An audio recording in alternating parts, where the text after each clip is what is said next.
Ilang taon na to? 15 na. 15. Vertebral body lines alignment are intact. Good. Posterior elements in the vertebral disc space are intact. Muscle spasm, lumbar spine. Anong nararamdaman mo, idol?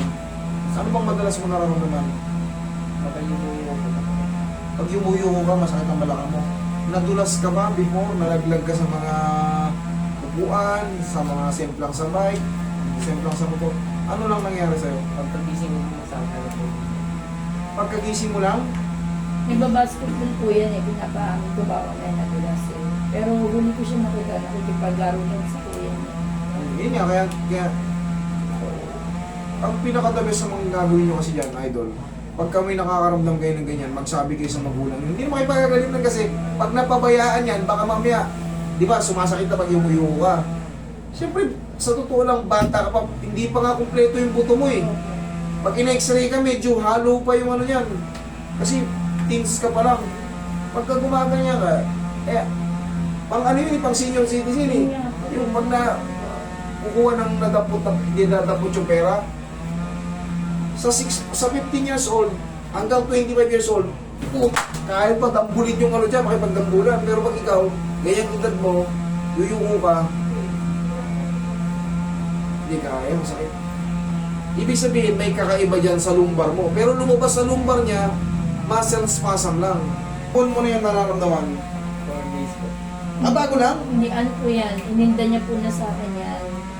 November 8, pero before November 8. Nagreklamo ka na noong November 8. 5? Mga 5, ganun kasi nakikita ko siya straight eh. November, sabi natin November 5. 5. Ngayon, anong araw naman ngayon? Ha? 14. 14. Wala, bago pa lang to kaya. Ano to, kahit nakapikit eh. Basta ganyan, okay pa yan. Yung po kasi umuwi kami ng Nueva Ecija, Mm. okay pa po yan, umuwi kami ng Auno. Eh, nakasingle Nakasingle po pa kami dalawa. Ayun yun, over compression. Nangawit na yung balakang nito. Pero pag hindi nyo rin to pinaayos, I guarantee you, lalala yan. Pero yan, sabi ko nga, kayang-kaya yan. Ano lang yan? Pinaulit niya po yung extra. Para sa akin ha, para sa akin, hindi sa pagmamemang kayang-kaya ko itong kaso nito, ng bata na to. Pero yan kasi pag pinabayaan nyo yan, ano yun, magkakaroon ng ano yun, kasi magbibuild up yung muscle niya eh. Para po magkakalaman yun. Ihirapin na talaga siya, para siyang ano, magkakaroon siya ng ano, yung lakad niya parang pag ganyan, no? Hindi niya na nga po siya maglakad niya. Ganyan na. Ganun talaga ang kalalabas yan. Nakikita nyo na, ganun na. Opo. Parang buo. Pero tangkad pa naman itong bata nito. Sabi ko, dapat ako 15 years old. Pag dating pa ng mga 2 taon, siguro babutin ito ng 6-footer. Kuya niya po malaki, nasa labas. Ikaw ang matagilid na doon. Sige. Huwag kang matakot. Lalagutok lang yan pero hindi ka mapipilay yan. Huwag mo lalabanan. Relax lang. Bossing dun to sa biyahe. Sa haba ng biyahe, Nakasingle nakantag-kantag. po kasi kami. Nakantag-kantag. Tsaka Tsaka- ano, na may dala siyang bag. Yun na nga eh. Na nagkaroon ng ano. Pero hindi pa niya hihindayin yung kinabukasan pa niya hihindayin yung. Parang nga po yung pag-ano niya, mga Relax lang. November 5 eh.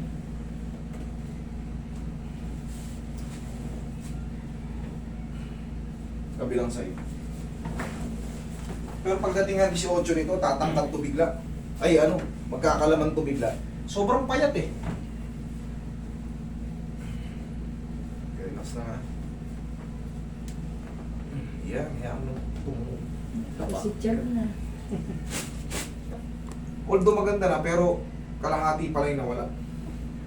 Kayang-kaya niya na, pero mas maganda pa rin pag nakapahinga ng 3 to 4 days. Believe me. Yari sa akin yan.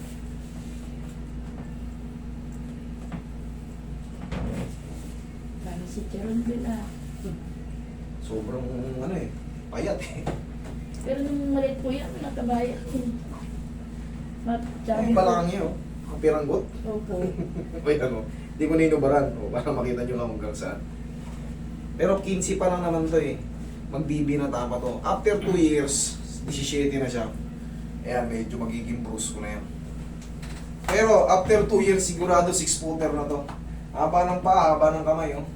Kala nyo, ano to? Kala nyo, oo, sinasabi ko madali lang, pero ang kalalabasan nito, ganun din. Sa tanong ko. Over compression to sa haba ng pinyahe nyo. Kaya nga po sabi ng ate ko, ipa-check up mo. Ang ate ko... Pero kita mo, nag-negative, puro intact, nakalagay. Pero yung bata, stress, hindi niya mayuko yung sarili niya. yung kumbaga, yung kilos niya. Alam mo naman yung mali eh. Ay yung may nararamdaman kang ano, kakaiba eh. Inhale. Exhale. Ang nakalagay lang sa kanya, muscle spasm. Pero yun, yung muscle spasm, pag hinaplos mo ng ano yan, sariling haplos lang, tanggal na yan, muscle spasm nga lang, spasm pagtigas ng ano. O kaya, sa Tagalog, lamig-lamig yun eh, yung Yun nga spasm. Pero, pag yan, pina-check up nyo na ganun lang lumabas tapos yung bata hirap na hirap pa rin, baka yung compression ng disc ang masakit niya. Hindi kita sa x-ray yung kaya lumabas intact eh. Puro intact. Yung vertebral body niya intact. Pero yung pressure na dulot nung kaltag-kaltag nakabag siya, nakasakay sa motor, magmula saan kayo bumiyahe? Nueva Ecija po. Hanggang saan? Mula Valenzuela. Valenzuela to Nueva Ecija, umabot kayo siguro 112 4-5. kilometers. Ilang oras? 4-5? Dalawa lang. 2 oras lang? Kinuha lang po nila mag-ano ng Balikan. Dalawa lang? Bali, apat. Bali 4 o 4 nga 5 ang ano niyan, ang konsumo. Pero syempre, yun nga, madali lang naman yan, basta mabonset. Yun ang sagot talaga dyan. Tapos secondary always. Sa ano tapos lang po sumakay ng single yan sa biyahe. nung araw lang na yun, Oo. yung isang bukod Oo, tangi sa- sa taon niya na yun. Dahil po kasi lagi naka 4 wheels yan eh. Okay. Idol, upo ka. O, ganito ngayon magiging exercise mo. Tayo ka. Pagkagising mo pa lang sa umaga, o, simple lang, ganun. Ikaw nga. Yan, kabila. O, upo ka. For the meantime, gagantuin muna natin kasi medyo masakit pa. Pero 3 to 4 days, believe me, ayos na yan. Ganito ka. Itulas mo yung kamay mo.